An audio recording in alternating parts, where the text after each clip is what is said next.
Welcome to Fantasy Fanline.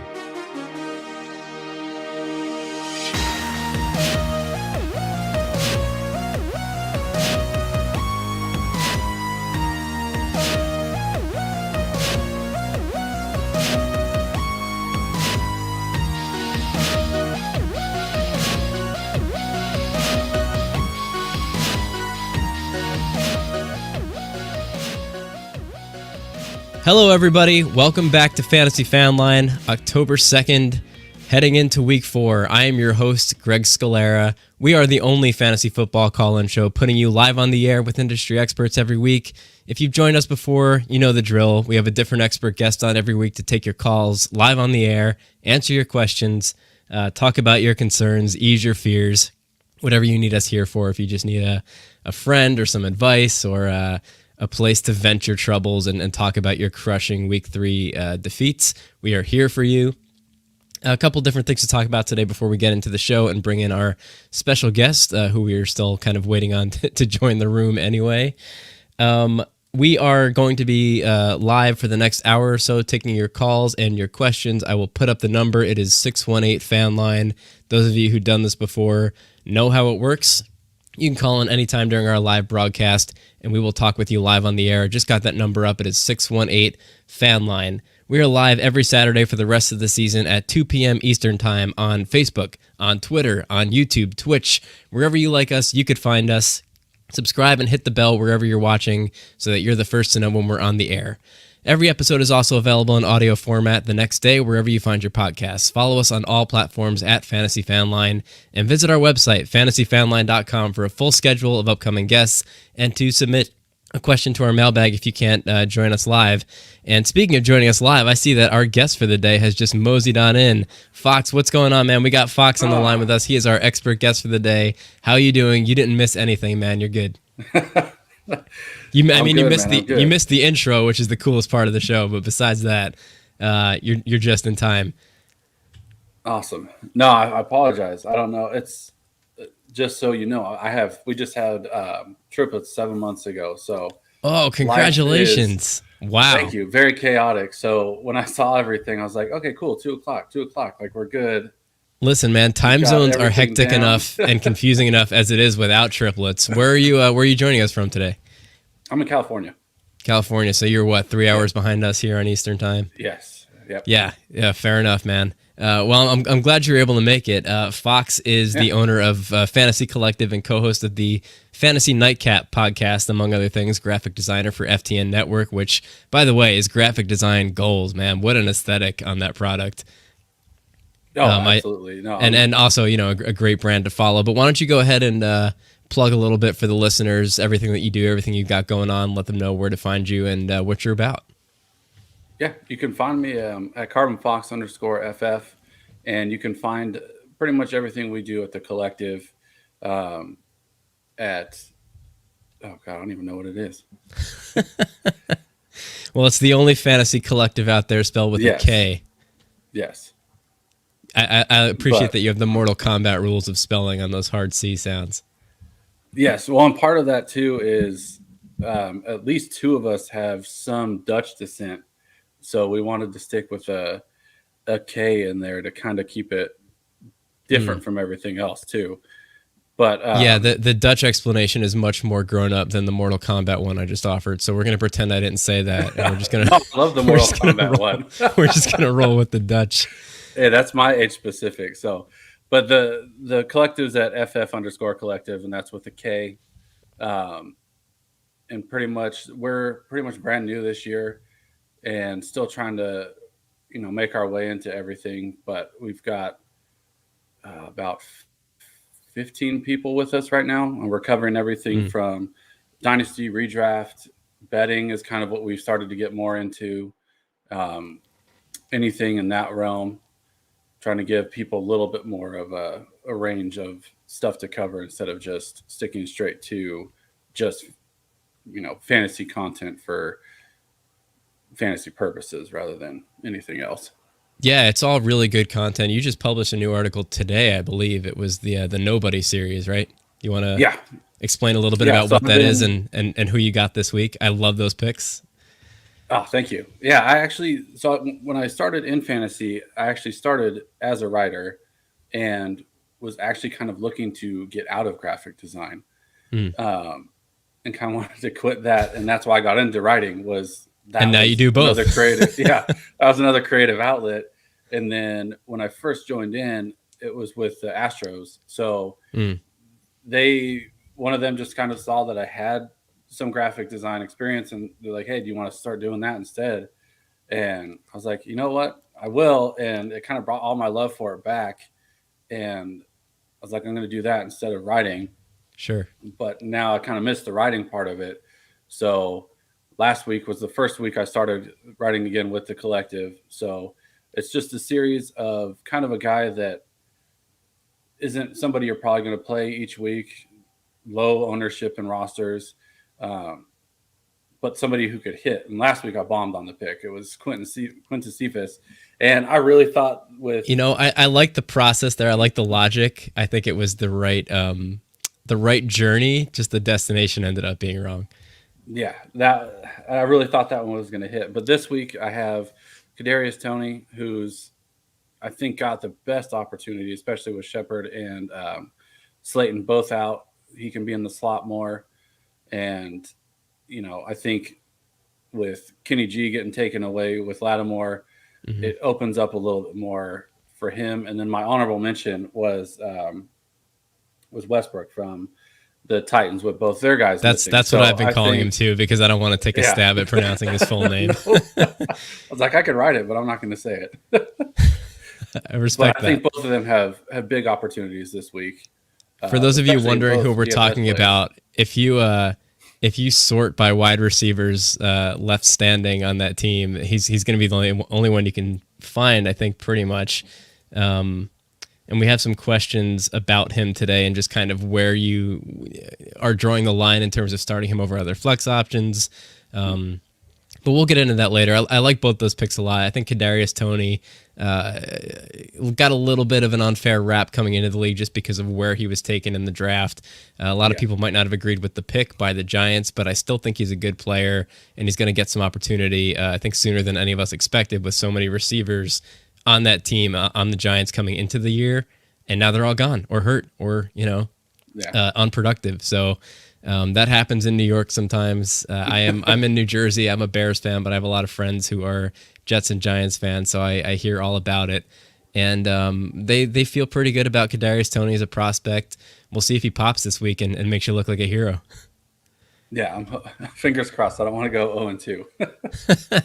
Well, you know what, man? These are low risk, high reward kind of picks. Yes. Maybe dart throws in like DFS or emergency flex options. And I like the resource of having an educated guess rather than just kind of closing your eyes and pointing your finger at somebody. So it's a great tool. Anybody who is unfamiliar with it, go check it out. Check out Fox on Twitter. You will find all of his writing and all of the many, many wonderful things he works on over there. So with that out of the way, our phone lines are officially open, 618 Fanline. You can pick up your phone, give us a call anytime during this broadcast for the next hour or so, and we will talk with you. We will answer your questions. We will discuss your concerns, talk about your team. If you want to look at potential ads, trades, drops, start-sit decisions, anything you got, throw it at us. That is what we're here for. We are your personal helpers until about 3 p.m. Eastern time or so, give or take a few minutes, depending on what our volume looks like. Some weeks we get lots of calls, some weeks we get nothing, and that's why we have plenty of stuff to talk about in the meantime. So that being said, let's talk about some questions that we did get in advance. You can go again to fantasyfanline.com to write into our mailbag, and if you can't tune into the show, we will talk about your question here anyway. This one actually came in through Twitter. This was not a mailbag question, but we did get it ahead of time from Marlon J. Perez, and I thought this was such an interesting one that I wanted to start with it. So, Brandin Cooks, Amari Cooper, or Justin Jefferson at flex. I have Cooper Kupp wide receiver 1 and Mike Williams wide receiver 2 in a 12-team league. So, let's start with the obvious question here. Out of that group of wide receivers, is Mike Williams the 2? That's kind of where I was going to go with that. I think that's where you start. I don't think so. Okay. I think he'd be more somebody I'm questioning as my flex, because I have Mike Williams in a lot of places, and he's generally my flex everywhere, unless it's a 3 wide receiver team. But yeah, wide receiver 3, kind of a high flex. Yeah. I mean, to me, it would be, oh man. I personally think Brandin Cooks is a hit with how his production has been. Texans are playing the Bills this week, just for reference. Yeah. I still think Amari I go Cooper, with him for the volume. Yeah, Amari Cooper and the Cowboys are against the Panthers. Carolina, Justin Jefferson and the Vikings are a team that I have scrolled past in my lineup here, but the Browns. So not great matchups all around. Yeah. No, it's Cooks or Jefferson. I think Cooper. I don't know. I don't like Cooper here. It's either Cooks or Jefferson. Yeah, Cooper hasn't looked great since week 1. I mean, he's looked fine, but he's been a little banged up, and he hasn't been getting the kind of crazy volume that he got in that first week, where I think he made a stronger impression on a lot of people than he probably deserves moving forward. So Mike Williams, have a lot of love for him. I have for the past few weeks on the show. He was somebody right out of the gate after week 1. I was like, it's real. Go buy him. Mm-hmm. This is not going to look like past seasons. We're seeing a clear, different usage, a different role for him in that offense with a new OC. I still don't think I would put him above those other kind of top tier. I mean, Justin Jefferson for me is a locked and loaded wide receiver 1 every week. He might not always produce that way, but I can rely on him for that. Cooks and Cooper, strong wide receiver 2s. Probably Mike Williams is creeping into that tier with them. But there's been such a history of Mike Williams being kind of a boomer bust guy that I'm not completely ready to throw that away yet. I am in on him, and I think that the value is not going away, but I don't think he's the 2 in this group yet. No, I agree. He's like right on the cusp if he's there. All right, so final answer: Justin Jefferson as the 2, and I guess Cooks as the flex is probably where I would put them. But congratulations on having that problem. That is a great group of wide receivers to choose from. I wouldn't hate to have to choose from this lineup every week. I read the first half of this and I assumed it was an 18 league, and then I got to the end of it and I saw 12 team league, and I was like, well, you just had a great draft and found some good value. So well done. Hope that helps. Marlon J. Perez, we're going to take another Twitter question here from FantasyFreakin on Twitter. Best waiver wire sign for week 4. Curtis Samuel. There is Nick Westbrook. I'm going to call him NWI moving forward. That's going to be my nickname for him, because I don't even want to take a shot at butchering that last name and disrespecting the man and his family. So we're going to say Curtis Samuel or NWI, better week waiver wire sign for week 4. Curtis Samuel coming off an injury. NWI getting his moment in the sun potentially this week. I think that there's some conditionality to this answer, but I'm going to let you start. Only because Jones and Brown are out, I got to go with NWI here. Yeah. I like Samuel, but he's coming off the injury. But I don't know. The opportunity is just there. You're missing your 2, I wouldn't say the biggest targets, but you're missing your biggest target in Brown. They're not going to they're going to feed the ball to Derrick Henry, but they got to throw it at some point. So I think it's got to be NWI here. Yeah, for context, A.J. Brown is week to week, I believe, with an injury. And Julio, I'm not sure the severity or the longevity of it, but he is definitely ruled out this week. So NWI potentially the only show in town in Tennessee this week as far as pass catchers go. We haven't really seen it yet, so there's still a possibility that it's some other person who comes out of the woodwork and gets all the targets, or they just lean on Henry. So he's not a guarantee, but he's certainly got a clear path to targets this week. I like Curtis Samuel as a player. I think he's probably the better long-term hold from these 2. So if you're picking somebody up and you have a need to start a flex option this week, it's NWI. If you're picking somebody up for depth and you're not going to start either of them anyway for at least a couple of weeks, maybe grab Curtis Samuel and see if he can kind of produce to the level that he was able to last year. He's another guy, not a ton of competition for targets in Washington. Tyler Heineke is Tyler Heineke. We'll see what happens. So thanks for the question, FantasyFreakin. Again, anybody who is listening, watching, has questions for us, you can give us a call, 618-FANLINE, or leave a comment wherever you're watching, and it will magically appear here on our show with us through the magic of technology. Let's take another mailbag question that we got through the website, through our mailbag form. Which defenses, if any, are you holding through bad matchups while rostering a second defense to stream? From Steven in Texas. I thought this was a great question because I think that a lot of people entering the week 4, week 5, and especially with bye weeks are wondering, do I drop my kind of top 3 defense? Are they worth holding? What's the positional advantage here of keeping one of those higher defenses versus streaming every week? Man, I don't play with a lot of defense anymore. But my strategy has always kind of been, I always hold off on my defense anyways. I don't try and go for one of the top 3 or 5. You mean when you're drafting? Yeah, I don't go for those. So for me, it's I'll stream pretty much the whole season. If I get a team that hits and stays consistent, I'll stay with them. But a bye week comes up, I'm not worried about holding 2. I'd rather try and grab, another core player than trying to hold on to 2 defenses. If your team needs it because you did grab the number 1, number 2, if you got the depth for it, go ahead and grab one. But personally, me, I'd rather just keep streaming. Yeah, and the reason that we like to take phone call questions is because we can get a little more specific with our advice in terms of what's your bench size, Right. How many starters do you have, and what's the kind of landscape look like in your league with defenses? Are people holding 1 or 2 of them? Are they hoarding them? Are they dropping and streaming them? But I think in general, I agree with that. Even the kind of top 1 or 2 defenses every year usually aren't difference makers at the position. I mean, you get the occasional outlier, Steelers, Colts in recent years, Bears a few years ago, who were actually winning weeks consistently. And in that case, you need to recognize that and consider them an asset.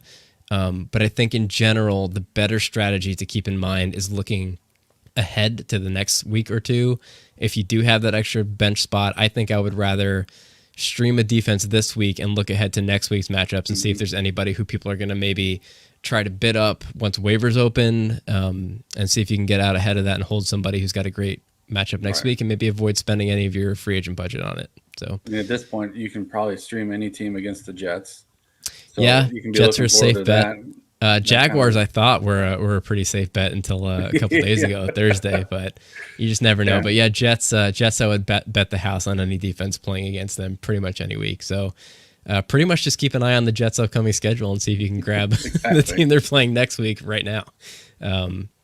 So great question. Hope that helped, Steven in Texas. Thanks for writing in.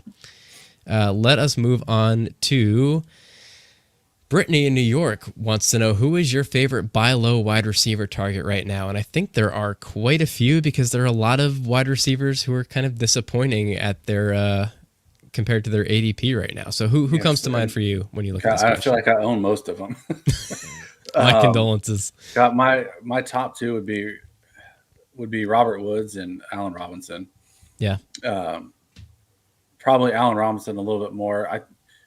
There's no way this holds. It's going to get better, but if you can get the discount on him now, I would gladly go out and get him. Woods, I mean, he's still getting a decent target share. It's just the production's not coming. It's going to come. Eventually, teams hopefully are going to shut down Kupp and allow Woods to get back into the role he had last year to where they can kind of sustain both of them. I really thought this offense was going to be the focal point was 2 of them, but the connection with Stafford and Woods, or Stafford and Kupp, has been unreal. So until that kind of gets broken, it's somebody you can get cheap though. Yeah, that's a hard thing to project until you see it on the field with a new quarterback and that big of a change of situation. You kind of have to throw out the system as we've seen it in years past under Jared Goff. But like you said, Woods is still getting a 20% target share, which is great. I saw a write-up on Fantasy Pros a couple days ago that Woods is running routes on 84% of LA's dropbacks, and he has a 29% end zone target share and a 25% target share on 3rd and 4th down. So he's getting the usage. The stats just haven't quite caught up yet. And I think they will. I love that call on Woods, and I think you could get him super cheap right now, probably cheaper than anyone else that we are about to mention, just because of ADP wasn't super high to begin with. So Love that call. Love the Robinson call. I was really going to try not to say him just because I am clearly a biased Chicago Bears fan, and I don't want to be accused of being a homer. And nothing this year to date has suggested that offense is going to bounce back. But as long as we're talking buy low, I think you're getting him at his floor right now because people are terrified. Everybody was holding out to see Justin Fields to see what was going to happen in this offense once he took his first starting snap. And then it happened. And I think that hope probably went out the window for a lot of people rostering any Bears weapons right now, except for maybe David Montgomery. You need to think of it as there's still a world where Fields is great this year and turns that offense around and Robinson becomes a top 8, top 10 guy. I'm not predicting that, but it's possible. There is still a world where he is a ceiling play this year. And I don't think you could say the same for a lot of other buy low targets right now, just because of the change of situation again in Chicago with Fields coming in and kind of getting his feet under him. I mean, if we threw out offenses with rookie quarterbacks after their first game all the time, we would have none left. So typically they don't come in and light it up right out of the gate. So I like Fields as a talent. I think he's going to have a great career. I think he's going to have a good enough year where there will be better days ahead in 2021 for Allen Robinson. So if you can get him right now for cheap, I made some offers for him everywhere last week before the Field start, just to kind of throw a Hail Mary at it. And they were all pretty much universally rejected. And I'm glad they were in hindsight, because I could probably offer half the price this week and still get him. But he's certainly somebody I'm still buying. Well, and if I had him, I would not be looking to sell him up for pennies on the dollar. Do you think right now Dalton is better for Robinson, or do you think sticking with Fields, it just gets figured out? I don't think Dalton's better. I really think the problem in Chicago right now is the offensive line. And unless we lose Matt Nagy, which I don't see that happening. Sadly, no. Yeah, certainly not in the next couple of weeks. I think that if the play calling isn't going to solve those issues, you're going to have to rely on somebody with the physical talent to make plays despite the constant pressure. We didn't see it from Fields last week, but I think that he is capable physically of getting out of the pocket and making big plays with his arm. That's not Dalton. Dalton's a fine quarterback. Right. I think the world of him as a player, but a situational player who needs to have good protection, good receivers, good play calling, and he can succeed in the NFL with those things around him. And I don't think he has that in Chicago. I think he's got good enough pass catchers, but the play calling's not going to help him. The protection's not going to help him. That's not a place I don't think where he can sustain any reasonable expectations for his receivers. So, my other suggestion would probably be Tyreek Hill. I don't know that you can really buy him at a huge discount right now, but he has disappointed a couple weeks in a row. We got spoiled a little bit last year with consistent Tyreek Hill. All of a sudden, he was kind of a boomer bust guy for so long, and you're used to that prototype of smaller, faster, big play wide receivers kind of hitting and missing depending on the week, and he really changed that expectation of him last year, where he was getting a ton of targets and taking screen passes to the house and stuff. And this week we're starting to see the boomer bust again a little bit, and I think people are probably feeling like that's not what they bought at the number one wide receiver overall off the board. So if you could get him for kind of a mid wide receiver one price, I would definitely do it. Absolutely. I mean, who would you rather have moving forward, Cooper Kupp or Tyreek Hill? Honestly, I hate to say it, but I think I'd go with Kupp. With Kupp, yeah, just because he's looking the consistency safer. So far has been there. The offense as a whole has looked a little bit better in the passing game. So I think I'd stick there. But I mean, you'd be happy with either one. I think you're right though. Hill's going to bounce back. So it's just I think that top tier right now is probably looking like Devontae Adams, Cooper Kupp. Maybe Diggs, maybe Tyreek Hill, maybe Hopkins. There's a lot of flux there right now where I think you could probably get him for a lot cheaper than you could have after week one. Oh, absolutely. Well, I think like maybe even a package deal to get him could make it a little more enticing, where you can get him a little cheaper through doubling up on something. But yeah, he's a guy to go out and target for sure. Yeah, totally. Thanks for the question, Brittany. That was a good one. I hope you're able to land somebody based on our advice. Good luck. And, let us know next week how it works out.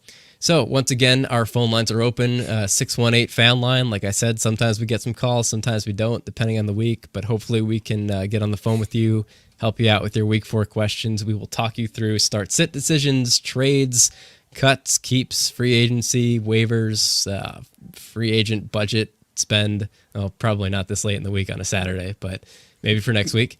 Let's take another look at a mailbag question here while we wait for anybody to give us a call. Oh, man. I don't even know if I want to put this one up. Should I trade CMC for Aaron Jones? Is this the one that you were afraid of too? Yeah. My butt clenched as soon as I saw it come in. Thanks, Madison in Oregon. Is it Oregon or Oregon? I always say Oregon like Oregon Trail, but I don't know. Oregon. Yeah. Madison, you can also let us know about that next week. But in the meantime, should I trade Christian McCaffrey for Aaron Jones? CMC is banged up right now. Aaron Jones is doing his Aaron Jones thing and looking great, which makes my skin crawl as a Bears fan to say good things about Packers. But he looks good. What do you think, Fox? It depends. If this is redraft, I think I would do it. Yeah. It depends. I wanted you to say it, not me. Oh first. God, it depends on the build of your team. If you're in a win now and you have CMC, and you can get Aaron Jones with the way he's been, I'd probably do it too. Dynasty, obviously, no. Yeah. Oh yeah, for sure. But, that's an important distinction. Thank you. Yes. So redraft, I don't hate it. It's weird to say, but I mean, I think I would do it too. Aaron Jones has looked really good. He's last 2 games were 39 points and 17 points in half-point PPR. I think you could probably still get him plus something, maybe a little something for CMC, just because of the kind of the top tier A-list name value that you have on Christian McCaffrey. I think that maybe you throw in like a wide receiver 3 or a flex like an Emmanuel Sanders or something, just something to tack on. Find somebody deep on your trade partner's bench who you like as depth piece. Yeah, I was going to say this. I don't hate as a straight up just because I don't know how long he's truly going to miss. But yeah, if you can get another piece, which you should be able to, I would try and push for a little bit more. Exactly like you said, wide receiver 3, flex play, maybe even a low end wide receiver 2. Kind of just depends on how this person's going to value CMC, but. I'd make the move. Also sort of depends on your record. If you're sitting undefeated right now and you can wait a little bit for CMC to come back and maybe look better over the second half than Aaron Jones will, maybe not worth pulling the trigger. But if you are, sitting 1-2, 0-3, you need a win, go get Aaron Jones. And I think you got to do what you got to do in that case. So thank you, Madison in Oregon. Fox, has Zack Moss evolved into a solid running back 2 from Jeff in New Jersey? My fellow NJ brethren, we are happy to answer this question for you. I will let Fox start us off. I have a feeling I know what the answer is going to be. Ooh. That is the answer. Solid, no, but an RB2, yes, if that makes sense. Yeah, totally. I think he has the potential to be a solid RB2, but I wouldn't go so far to say that yet. I don't think he's there, but I don't know. It's Singletary seems to have faded out a little bit. I think they want Moss to be the guy. He's better than Singletary. He should be the guy, but until it's like fully his backfield, low end RB2. Yeah, he's looked like an okay RB2 the past couple of weeks, but it's a 2-week stretch, and there's a long history of not great running back production from the Bills. Yeah. Not that it hasn't been great, it's just that it hasn't been necessary, really, with Josh Allen running all over the place and the kind of two-headed split between him and Singletary. Yeah. I feel like I'm old enough to remember over the last couple of years stretches of games where both of these guys at separate times looked like they were going to emerge as the running back 2. Exactly. And they never really did for any meaningful amount of time. It kind of seems like one does, and then they get hurt. And then the other one steps up and they're like, oh, we got somebody good here. And then they get hurt. So and then maybe the guy this is the back, one. And it's just kind of up and down. It never seems to be, we got 2 solid guys. Let's use them together. It's, I don't know. They just use one till he breaks, and then they swap. If Moss can stay healthy, he will be their their running back going forward. But it kind of seems like they both can't. And I think that's partly why you see so much of a split too, is to make sure they both do stay healthy. Yeah, but I like him as a flex with upside. And again, just because it's such a high scoring offense, there's going to be a lot of opportunity for him to score, but he's not getting that opportunity all to himself at the goal line. It's Josh Allen punching it in, and they throw a lot. He's probably a pretty safe bet as a solid RB2 this week against Houston, just because I think that game script is going to be heavily in the favor of the Bills. They're going to be running a lot. I can't see Houston really keeping up with them this week. But beyond that, no, if he's kind of your RB3, RB4, and you're thinking about maybe moving your RB2 because you feel like you have a good backup plan, I don't think I would count on him yet, unless there's reason to believe something has significantly changed in their offensive scheme, which it has not. So no, it's going to run through that one. Yeah, don't fall for it. Is my advice. So let's take a quick break from the mailbag questions here. Again, we're going to leave our phone line open, 618 Fanline. If anybody wants to jump on the show with us and share some of this glorious airtime, we will talk to you and talk about your day, talk about how things are going, how your team's going, anything you need help with. We are here for you. But in the meantime, we're going to take a look back at the Thursday night game, if that is cool with our guest, the fantastic Mr. Fox, which I'm sure you've never heard before. That was not as often as you'd think. Oh, such an underrated movie and book. Book first, movie second, as most good things are. So Thursday night, the Bengals over the Jaguars on a last-second field goal. It was a game that the Jags looked like they were going to win. I don't think the Bengals were in front the entire game until that last kick. That is a heartbreaker for the Jags fans. Let's talk some takeaways from that. I should probably pull up my stats first so I know what I'm talking about, but I know it was a big day for James Robinson. Yes. Carlos Hyde was kind of a last second inactive, I think. I mean, I don't know that it was last second, but I feel like we found out last second about it. Yes, very. And he was not a healthy scratch, right? That was an injury. I'm not sure. I think it was a healthy scratch. I'll vet that while we're talking here. But James Robinson ends up with 18 carries for 78 yards, 2 touchdowns. Assuming Hyde was hurt, and I will double check that, then I don't know if we see this usage continue for James Robinson, especially after a scary first couple of weeks with Urban Meyer, where he didn't seem to want to make Robinson the guy. I mean, and I don't get that. Hyde's not the guy. Robinson showed it last year. I don't know why his reasoning is to not let him do what he can do, because clearly it worked. And I think if they want to win, that's got to be part of their game plan going forward. I mean, Lawrence looked a little bit better this week, but you still can't rely on him to win these games. You got to start with a running game, and it doesn't seem like they want to really get that going. Yeah, I agree. I'm listening. I'm just vetting the Carlos Hyde situation. I'm seeing a lot of coaches' decision, a lot of surprise scratch, but I don't see anything about it. I don't think it was injury related. Well, that is encouraging, not for Carlos Hyde fans, if there are any out there. And if you're listening, get help. He's not the guy. So you don't want to die on the Carlos Hyde hill. But no, good to see Urban Meyer kind of putting the ball in his best running back's hands with James Robinson. Hopefully this is more of the same moving forward, because I was out. Everything else up. Yeah, I was out after week 1 on Robinson. Yep. Once again, I'm big on paying attention to changing personnel, but also coaching staffs and things, coordinators. So the same reason I bought Mike Williams after week 1, James Robinson was my sell, because new coach in town, new regime. They obviously didn't want to make him the bell cow. They spent draft capital on Travis Etienne. Yep. And I was like, for whatever reason, they just don't like James Robinson. They don't want him to be the guy, despite his success last year. So no, I don't understand it at all. I am glad to be proven wrong on this, especially as somebody who rostered a lot of James Robinson coming into the season. Maybe there's hope. It's not going to be a great offense. It's not going to score a ton of points, but it didn't last year, and it wasn't, and he was still great. So hopefully he just, floats on that volume moving forward.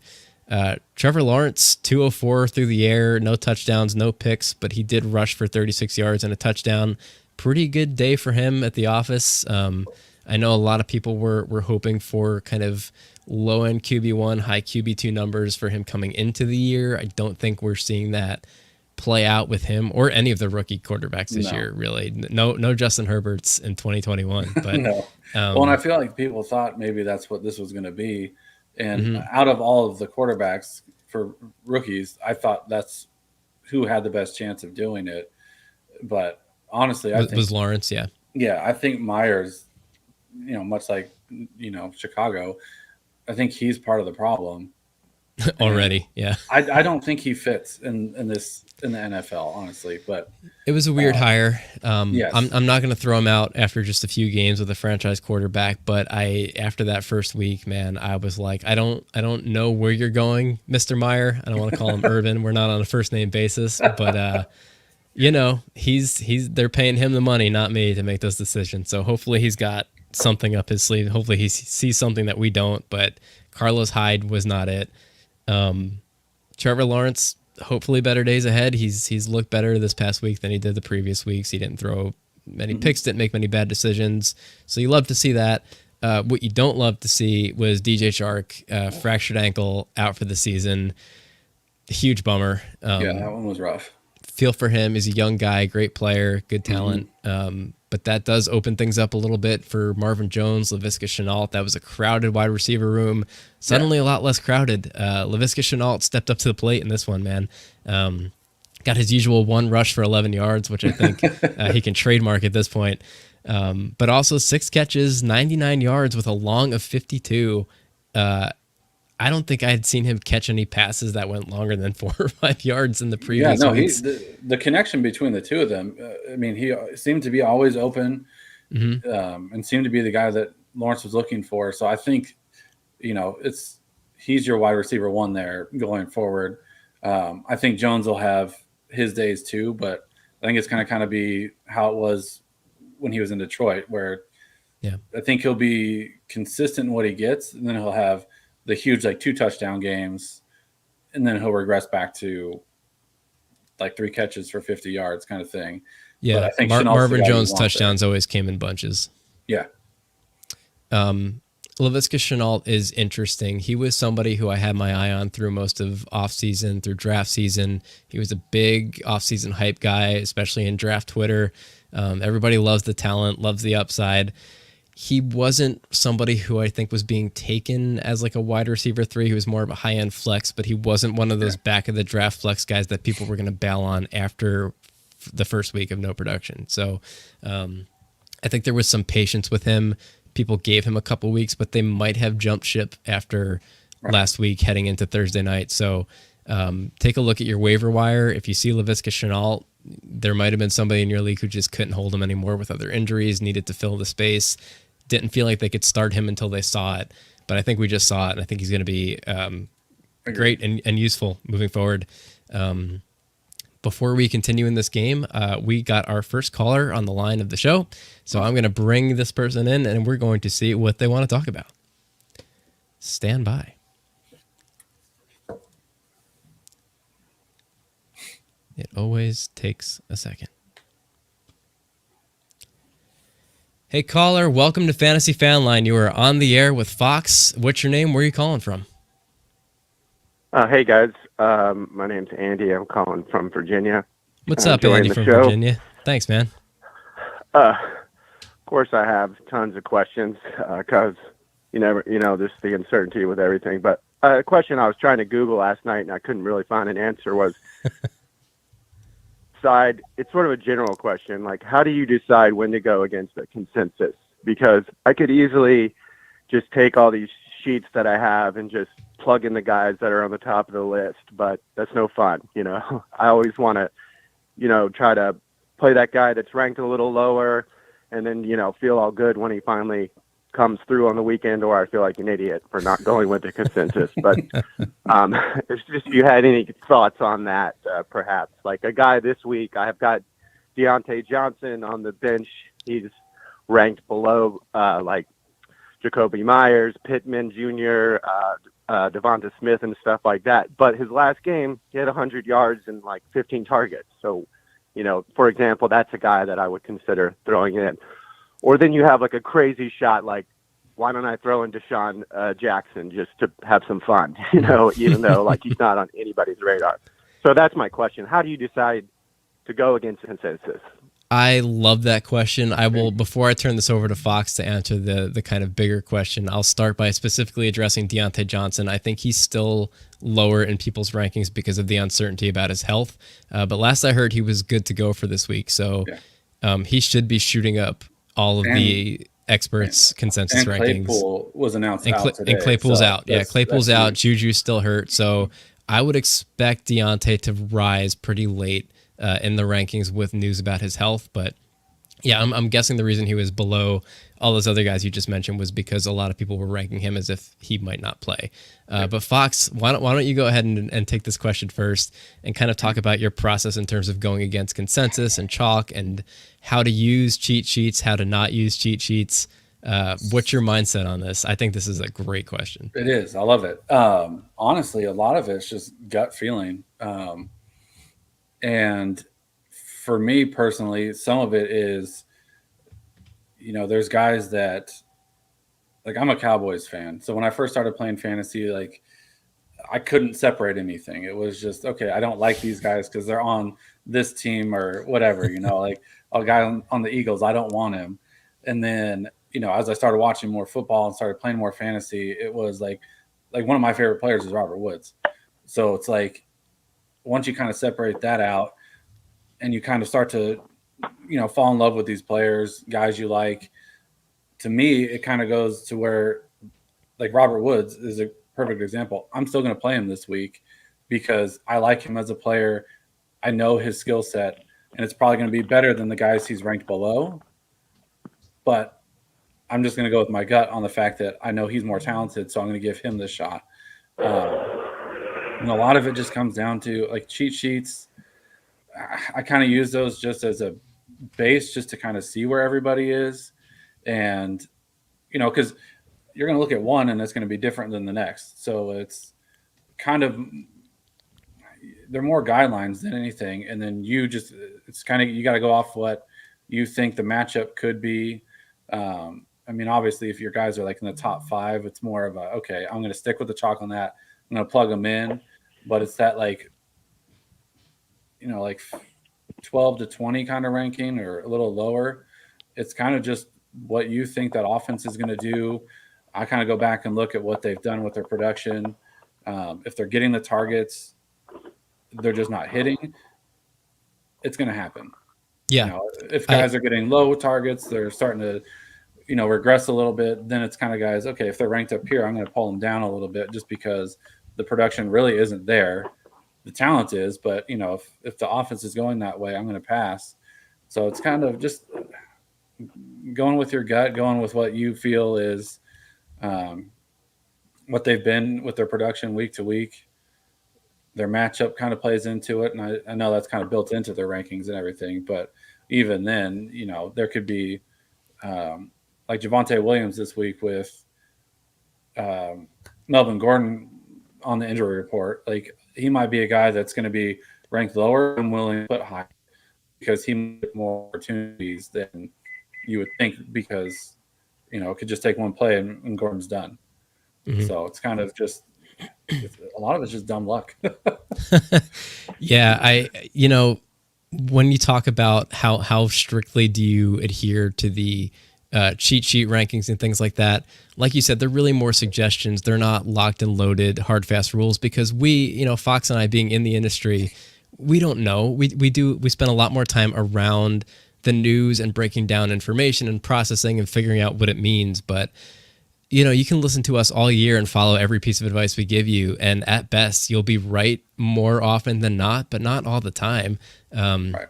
And that still might not be enough to get it done. It's like anything, any game of chance. Cards, you could adhere to perfect blackjack strategy and lose all your money. And it gives you an edge, but it's not perfect. So if you're sitting at the table and strategy dictates that you should stay, and you decide, you know what, I don't like my odds, I want to hit, I'm feeling it, you hit, man, because that is the human element of playing blackjack. It's the human element of playing fantasy football. You need to follow your gut. And first and foremost, this game is supposed to be fun. And if we were just doing what everybody else told us to do to manage our teams, it wouldn't be fun. So you want to go out and get that guy that you're going to enjoy rooting for. If you have a feeling about a guy, you want to take a shot on a glory play, you take that shot, man. Yep. I am the first one to say. Yeah, I'm the first. Like an idiot if you get it wrong. Exactly, and that's the beauty of it too. Is if you depart from expert rankings, and you get it wrong, you could say, well, it was a risk and it didn't pay off, and you throw it out and you move on because you're not doing this in front of hundreds of people who are watching and listening, and you can make your mistakes in private. But go ahead. Sorry, with like Tyreek Hill, experts are going to rank him as your top 1, 2, 3 guy, and he's been a bust every week at that spot. So it's, even the head of all this, they're getting it wrong too. So it's kind of, it's going to happen that he's going to have a good game. It's just, you have to guess when it's going to be, and he's going to be a guy that you're not putting out of your lineup, but it's that same feeling of, okay, well, do I pull him this week? Cause I have that problem with Allen Robinson. Like, it seems, I feel like an idiot wanting to take him out of my lineup, but most likely I'm going to be right. Yeah. And, if you take him out and he scores big, then you know what? You missed it, but you're happy because the guy you want to get those points got the points. Yeah, this is a long-winded way of saying don't let cheat sheets make you do anything you don't want to do. Use them as a reference. Mm-hmm. Use them to make sure that you're not totally missing something. That's what I like to use them for. If I feel one way about a guy, then I check where he is on the cheat sheets, on the consensus rankings, and he is far off. That means that either there's something that I overlooked or there's something that I have noticed that everybody else didn't. So it makes me at least stop and really look a little bit deeper into that discrepancy and decide if I'm right or not. But otherwise, just use it as a reference. If you're going to diverge from it, just make sure that it's somebody that you're willing to be wrong on if you end up being wrong. You know what I mean? Yeah. Yeah, there are guys who I see the industry rise on who I'm like, you know what? I don't believe it. I don't like that guy. And if I miss, I'm not going to beat myself up over it because that's somebody who I'm confident enough in my process that went into that decision that I won't lose sleep over it. And then there are other guys who I'm like, I really want to play this guy. The industry likes him. It's a 50-50, but if I don't play, I'm going to be pissed if he goes off. So that's part of it too. It's finding the line of where you want to take the risk to be right or the risk to be wrong. And I think that's more of the issue is, do I want to miss on this player or do I want to hit? Like for me, that's how Mike Williams was all last year was, okay, am I going to risk it this week? Because if I do example. And it hits, you're getting a lot of points. But if you don't, you're getting like 3. So it's kind of just, sticking with how you feel about the players that you're putting in. Honestly, I find it easier if I'm drafting guys that I like, just because I know the talent-wise, I'll stick more on, okay, I feel good about this player, I'm going to leave him in. Whereas if I don't really like a player, I'm going to leave him on my bench just because I don't think he's going to be good. Yeah. But and you know better than anybody, Andy, and everybody else listening, how much research you put into these players and into these picks. So if you feel like you are behind on the news cycle, haven't really gotten to do any research, then you should probably take the expert's word for it. But if you're really in this and you're listening to shows like this, Fantasy Fanline, that I don't even know how you found us, but if you're so dedicated to fantasy football that you're calling into this show right now, you probably know what you're doing. So don't be afraid to pull the trigger on your gut. Yeah, I probably spend too much time for somebody who's not in the industry. But no, I saw no such thing on Reddit because I go to I get a lot of stuff off of Reddit that I don't know. It's a great place for breaking news. Like I was able to pick up Madison at 4:00 in the morning last week, and he actually won the week for me. So, nice. But, well, I'm not going to ask what you're doing up at 4 a.m, but that's that's awesome, man. And the reason specifically this show has a good kind of cross demographic with Reddit is because Reddit is the place where you go not just to catch breaking news and stuff, but also to get kind of custom tailored advice suited to your team and your situations, rather than going on like you said, like a cheat sheet and just seeing kind of in a vacuum ranking list. And when I say in a vacuum, I mean disregarding any other specifics of your circumstance. So, Reddit has great indexes where you can go and ask specific tailored questions. And I think that's why a lot of people over there kind of enjoy this show as a second means to do that. So I'm glad you found us. And you have any more questions for us before we move on? We don't have anybody else waiting. So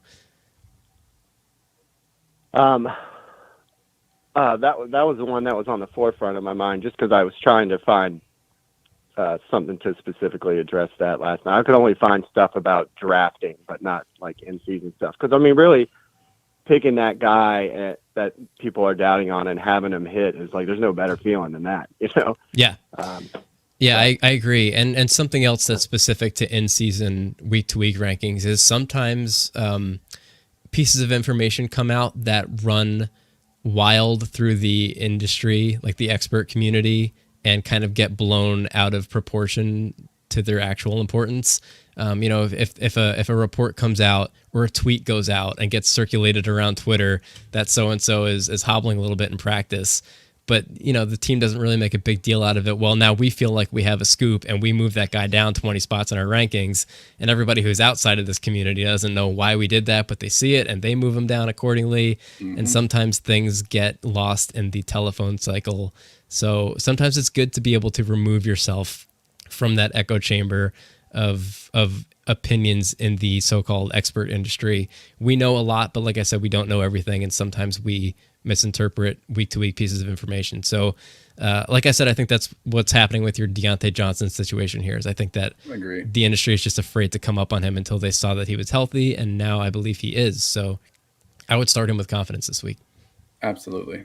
And I would say too that a good tool is like if you can find a wide receiver cornerback matchup kind of tool. Yeah. Those, when I first started playing, I didn't use anything like that. Now that they're, more commonplace, like that's a good, like that's why I chose Tony this week, because Lattimore is the one that takes the wide receiver one out, and so Kenny G is going to be the guy that you're going to be probably a little less, or you're going to be a little more hesitant on, just because he's got a bad matchup and the offense isn't already, looking great. So it's kind of who's going to fill in that extra spot.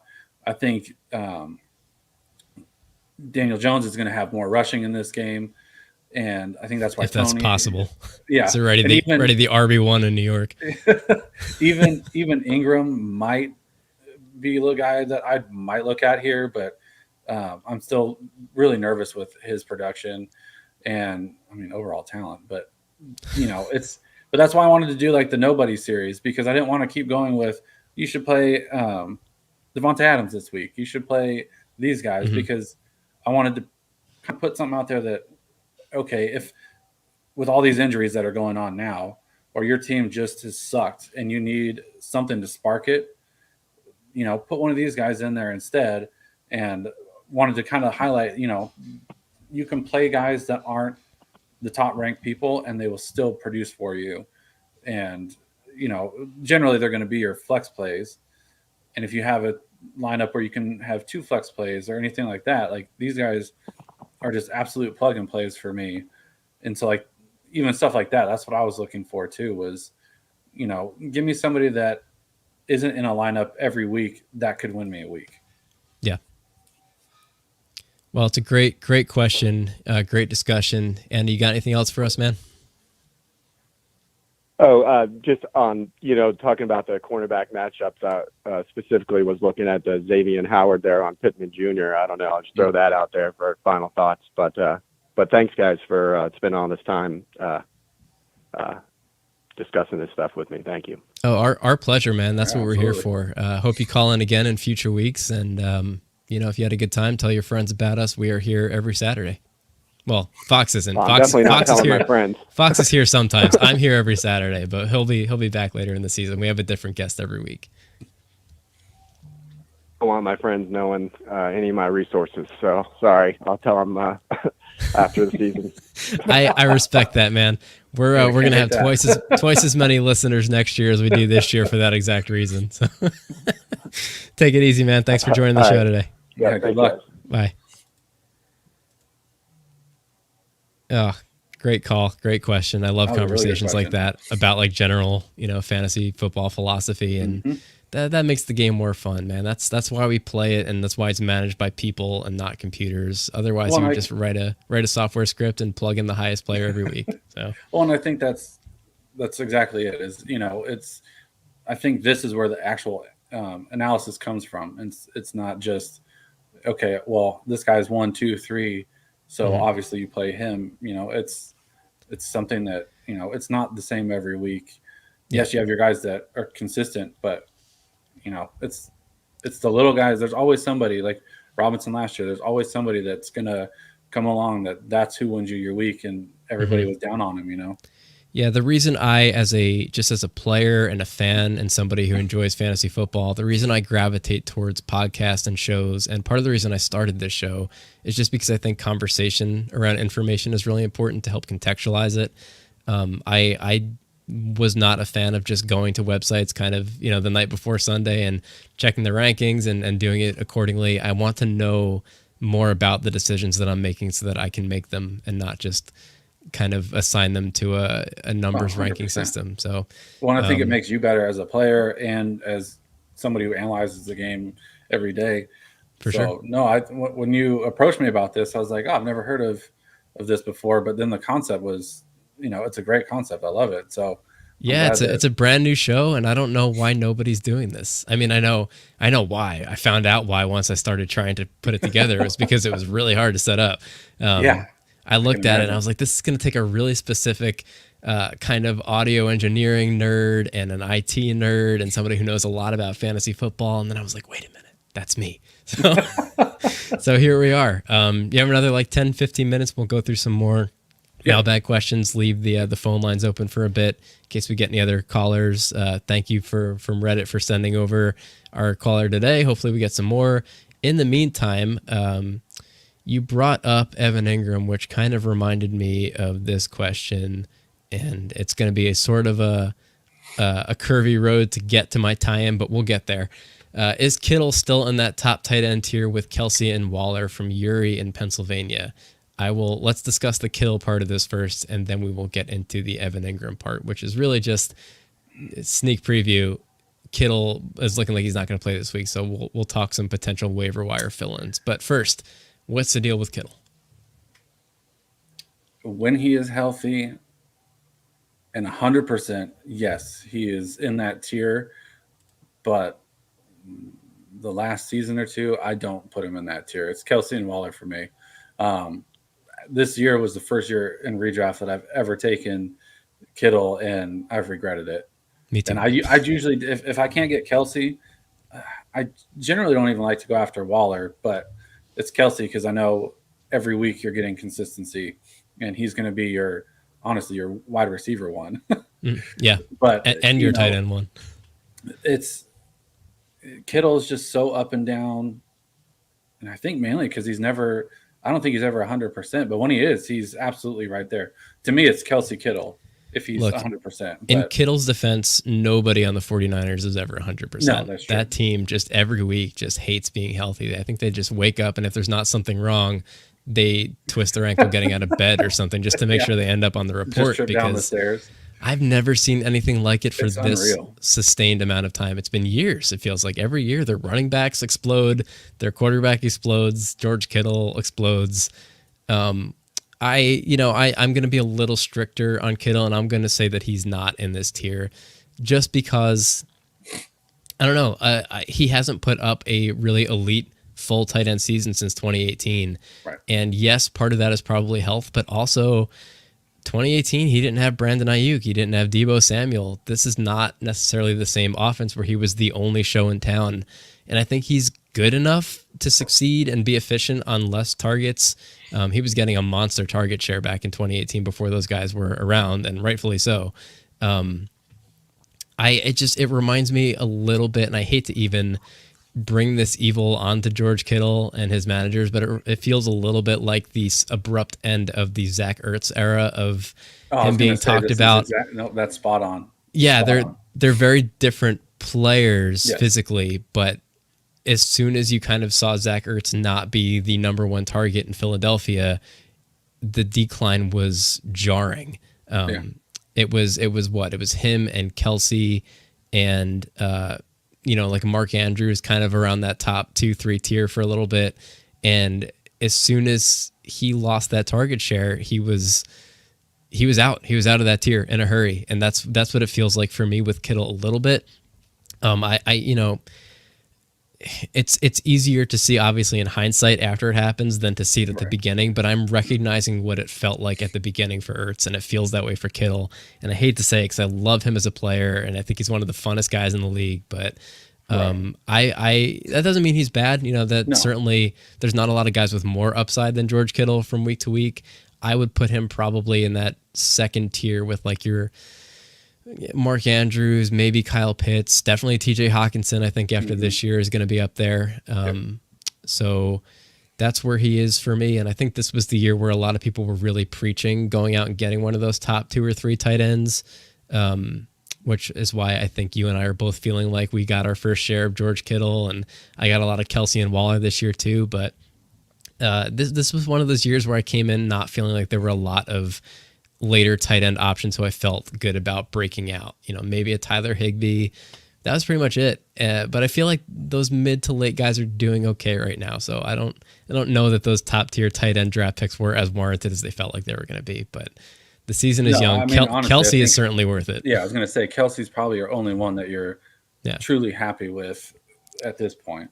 But the reason I brought this one up is because we talked a little bit about Evan Engram. Kittle is not looking like he's going to play this week. And I believe Gronk was also just ruled out he is. For this weekend's game, which sucks. As a fan of football, I think we all wanted to see Brady and Gronk go back to New England and have that narrative game, but it's not going to happen for Gronk. So who are you maybe looking at on the waiver wire right now as last minute kind of tight end replacements? I have a few written down that I will find as I'm asking you this question. As much as I don't want to say it because I'm a huge Jarwin fan, and I think he should be their tight end 1. I know where this is going. But honestly, I think it's Schultz. I think he's one of my favorite ads. And we saw it last year in a limited quantity and not with Dak. So, the talent's obviously there. You see it. But I always thought, Jarwin was next up in line, and it seems to be trending the other direction, especially last game. Just even watching him out there, I think Schultz is going to be the guy in Dallas, and I think he's the real deal. I think so too, and I wasn't expecting that, but I guess he did enough to impress the coaching staff when he had that opportunity to himself. I think that some other options you might be able to look at, I think a lot of people probably bailed early on Mike Gesicki, maybe rightfully so, but he did get a ton of work last week with and I think he'll get more with Tua out. Yep. Yeah, I think he has a better connection. Who's over there now? Jacoby Brissett? Yep. The right thing. There's so many backup quarterbacks in right now that I can't even keep them straight. Well, and they keep popping the news of, watch for this, and nothing keeps happening. But I think Watson will eventually end up there. And once Tua's out, I'm higher on Gesicki. Yeah, Gesicki, if he's out there, go get him. Another guy, maybe Will Dissly this week with Gerald Everett out in Seattle. Kind of a later dart throw. Tyler Conklin has looked good in Minnesota. I think a lot of people probably grabbed him last week, but if he's still out there, maybe him. And last resort, maybe Pat Freiermuth in Pittsburgh. I was going to say, I think that'd probably be one of my other top pickups is. Yeah, that abundance especially of with Claypool out. I was going to say that abundance of Steelers wide receivers has really been whittled down in a hurry with injuries. So he might be the only guy left standing this week. And again, another offensive line situation where Ben's not going to have a lot of time to throw. He's going to have to take a lot of those short to middling passes. And Big Pat will be there. I don't know if anyone calls him Big Pat, but now we do on the show. BP. He's looked good too in what I've seen. Yeah, he has looked good. If he sees an uptick in usage, I think it won't be unwarranted. So we are a little bit past the hour here. I'm going to leave the lines open for a few more minutes. We'll take a couple more mailbag questions in the meantime. If anyone has any kind of last-minute questions they want to get in here, 618 Fanline, give us a call. We will take you on the air and answer your questions. So let's take some more specific kind of start-sit questions this week from Bubba in Florida, Corey Davis, or Jacoby Myers at Flex. Oh, boy. Oh, this is Corey Davis for me. Yeah. Yeah, I think that's probably the right answer. I can understand wanting to go either way. Jacoby Myers is probably going to have to keep up with Tom Brady setting the world on fire. The Tampa Bay defense isn't somebody to take lightly, so I think the matchup for the Jets is a little easier. And they have the Titans. I think they ruled out for more. anyone listening. So I think Crowder's coming back, so I think that hinders it a little bit, but I'd still go with Corey Davis here. I'll take the talent. All right. Fox says Corey Davis against the Titans this week over Jacoby Myers. Good luck, Bubba, in Florida. I don't really think you're going to go wrong either way. No. I've loved Jacoby Myers' usage. Tampa Bay is tough, but really tougher on run defenses, so they might have to throw to keep up. I see it maybe more as a Kendrick Bourne game. Oh, yeah, that is totally possible. If I was looking at the New England pass catchers and had to pick one to take out of the equation, it would be Jacoby Myers. So, see what happens. Thanks for the question, Bubba. Okay, let's take a couple of last mailbag questions before we shut down the phone lines. If anyone wants to call us, 618 Fanline. In the meantime, I almost just brought up a question we already answered. Would you drop Sterling Shepard to pick up Emmanuel Sanders from Bill in California? Sterling Shepard was looking great before the injury. Emmanuel Sanders, all of a sudden, is a really hot ad. I think people are trying to figure out where to draw the line to add him to their team without losing somebody who they will regret in a couple weeks. Man, I think this depends on your bench. Yeah. I would probably keep Shepard here. Unless it comes out that he's going to miss a couple more weeks. Because I'm assuming these are all geared towards redraft, but yeah, I would think so too. He's looked too good to just drop for the wide receiver 2 over in Buffalo. So 2-ish. Yeah. I love Sanders, but I think Shepard's he's going to be more consistent with his production. Galladay is not going to stay healthy throughout the whole season. I think Slayton will miss a game or two. So it's kind of just, as long as Shepard comes back and stays healthy, he's your guy. Yeah, I agree with that. Pick him up. I like Shepard's usage and consistency that we've seen over the first few weeks. And I think until we see Kenny Galladay kind of ascend to be the target hog in New York that he's being paid to be, which I don't necessarily expect, I think it's going to be more of the same for Shepard if and when he comes back. Well, we know he will. Especially once Barkley's fully 100% and can take a little more of the passing game too. It's going to be Shepard. Yep. Emmanuel Sanders is no scrub. I think he's got a really valuable role in a high-powered offense, but he's an older veteran in the league. I would not be totally surprised to see him slow down over the course of the season and kind of pass the torch to Gabe Davis, who is also a really good talent, up and coming in his own right. And, you see that sometimes with the older kind of vet wide receivers will come out hot and then cool off a little bit, especially now with a longer season. Yep. We'll see. Manny Sanders, good player. I think I'd rather have Sterling Shepard. Yep. Let's get one last mailbag question in for this week. Tim Patrick or Antonio Brown this week from Chuck? Oh, man, Tim Patrick. Yeah. Tim Patrick has been one of my favorite players to pick up, especially in Dynasty. It just seems like he always gets an opportunity and he comes through. And I thought it was going to be, Locke is out now. Is Teddy going to be able to have that connection with him? And he has. The dude's guaranteed a touchdown every week. So Tim Patrick doesn't care who's throwing him the ball against what team or what people think of him. Obviously is more talented, but that wide receiver room's so crowded. Mind you, no Gronk this week, though. Oh, that's true. I still think I lean Patrick. Yeah. I think Patrick is the safer play here. Yes. AB can disappear in any given week just with the amount of targets over there. I think AB has the upside, so it kind of depends on your matchup. I could really see Tom Brady trying to burn down New England this week and just make a statement. I think it's the narrative game that everybody's expecting.